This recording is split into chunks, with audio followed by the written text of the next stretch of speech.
জয় গুরু, বন্দে পুরুষোত্তমম। পরমপিতা রাতুল শ্রীচরণের শতকোটি প্রণাম জানিয়ে আপনাদের সবাইকে সশ্রদ্ধ জয়গুরু জানিয়ে আজকে ইষ্ট প্রসঙ্গ শুরু করছি। সবাই ভালো থাকুন, ঠাকুরের কাছে এই প্রার্থনা প্রতিদিনের মতন আজকেও রইল। বিভিন্ন রোগে বিভিন্ন টোটকা দিয়ে গেছেন আমার পরম দয়াল। আমরা যতই তার গ্রন্থাদি পাঠ করি ততই দেখতে পারি তিনি সব কিছুরই বিধান দিয়ে গেছেন।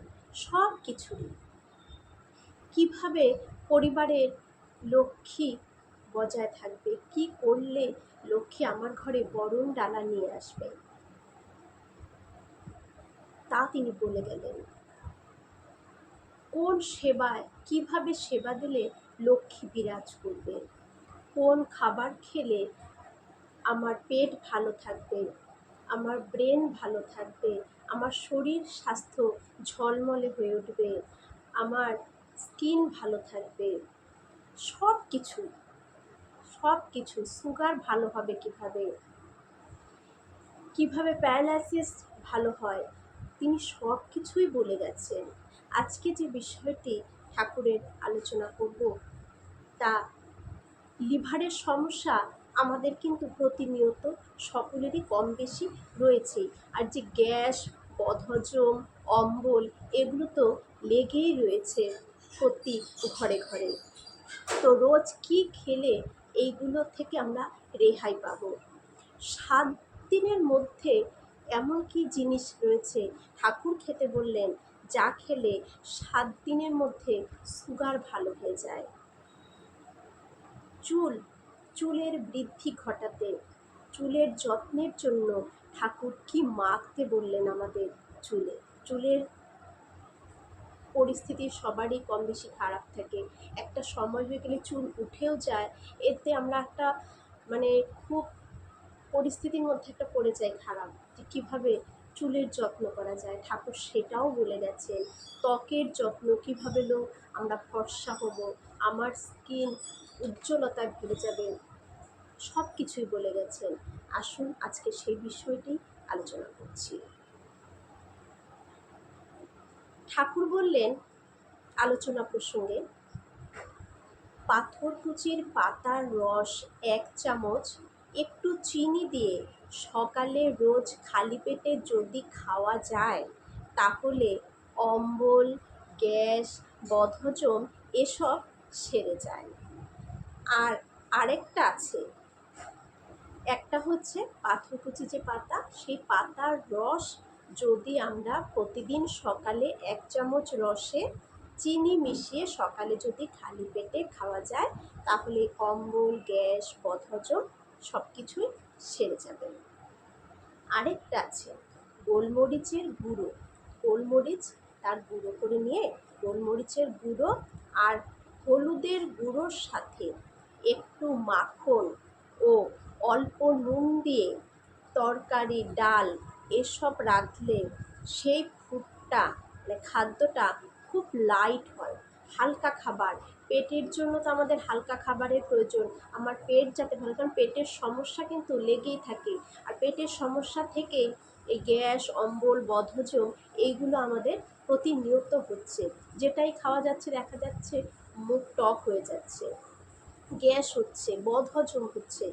তার জন্য যে হালকা খাবার সেটা কিভাবে রাখতে হয় সেটাও ঠাকুর বলে দিলেন, যে গোলমরিচের গুঁড়ো দিয়ে, লঙ্কা নয়, গোলমরিচের গুঁড়ো দিয়ে রান্না করতে। গুঁড়ো আর হলুদের গুঁড়োর সাথে একটু মাখন ও অল্প নুন দিয়ে যদি তরকারি বা ডাল রান্না করা হয় সেই ফুডটা হালকা খাদ্যভাবে তৈরি হয়। এটা পেটের জন্য খুবই ভালো উপকার। এবার আমার চুল বাড়ছে না, চুলের জন্য ঠাকুর কি মাখতে বললেন, তারপর বলবো যে কি এমন টোটকা যা খেলে 7 দিনের মধ্যে সুগার ভালো হয়ে যাবে। শ্রী শ্রী ঠাকুর বললেন আলকুশির বীজ, সেগুনের ফল আর ব্রাহ্মী, এই 3টা একসাথে তেলের মধ্যে মিশিয়ে জাল দিতে হয়।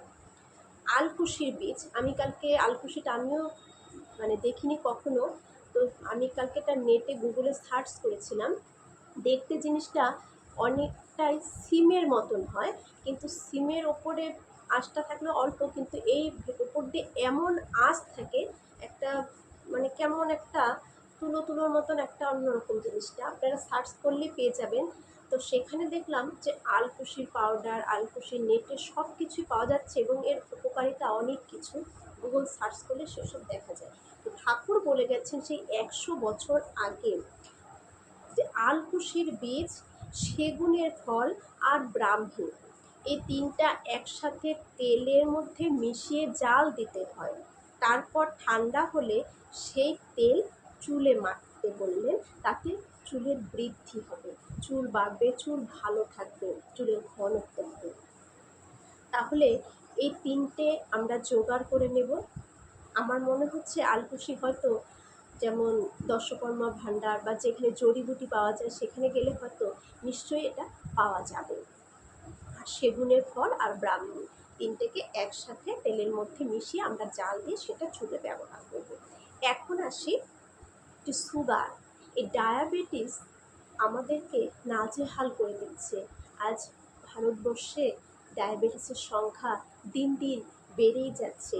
তো কি এমন খেতে বললেন ঠাকুর যা খেলে 7 দিনের মধ্যে সুগার ভালো হয়ে যাবে, কিন্তু পুরোটাই কিন্তু বিশ্বাসের সাথে খেতে হবে। একদিন বিকালে শ্রী শ্রী ঠাকুর খড়ের ঘরে আছেন। টাটানগরের সত্য কিঙ্কর পালিত চিঠি দিয়েছেন। মিস্টার পূরণ সিং নামে এক বুড়ো ভাইয়ের স্ত্রী বহুদিন যাবৎ সুগারের দোষে ভুগছিলেন। অনেক ডাক্তার দেখিয়েও কোনো ফল হয়নি। সুগার অনেক ডাক্তার দেখাচ্ছেন, বহুদিন যাবৎ ভুগছেন, কিন্তু তার কোনো ফল হচ্ছে না, ভালো সে হচ্ছে না। তারপর ওই মা একজনের কথা মতো ভুগছিলেন, অনেক ডাক্তার দেখিয়েও কোনো ফল হয়নি। তারপর ওই মা একজনের কথা মতো 5টা বেলপাতা ও 5টা গোলমরিচ একসাথে বেটে সকালে খালি পেটে পরপর 7 দিন খান। তারপর পরীক্ষা করে দেখা গেছে সুগার একদমই নেই। তাহলে ঠাকুর সুগারের জন্য কি বললেন, যে এক মা অনেক ডাক্তার দেখিয়েছেন, অনেক দিন ধরে সুগারে ভুগছেন, কিন্তু সুগার নিরাময় তার হচ্ছে না। তখন সেই মা 5টি বেলপাতা আর 5টি গোলমরিচ একসাথে বেটে সকালে খালি পেটে পরপর 7 দিন খেয়েছেন। 7 দিন খাওয়ার পর যখন তার টেস্ট করা হয়, দেখা যায় তার সুগার একদমই নেই, সুগার একদম গায়েব হয়ে গেছে। তাহলে এটা বিশ্বাস করে যদি আমরা সেবন করি, দেখা যাবে যারা সুগারে ভুগছে, অনেক দিন ডাক্তার দেখিয়ে চলছে, কোনো কাজ হচ্ছে না, তারা কিন্তু এইটা ট্রাই করে দেখতে পারে। তাদের বিশ্বাসের সাথে ঠাকুরকে ভালোবেসে কাজ হবে, কিন্তু বিশ্বাস নিয়ে করতে হবে। তাই আমরা সুগারের ওষুধ পেলাম, চুলের জন্য কি মাখবো সেটাও পেয়ে গেলাম। রোজ সকালে কোন পাতার রস মধু দিয়ে খেলে আমাদের এই অম্বল, গ্যাস, বদহজম, পেট ভালো থাকবে, এসবের দোষ কেটে যাবে, সেটা জানলাম আজকে আলোচনায়।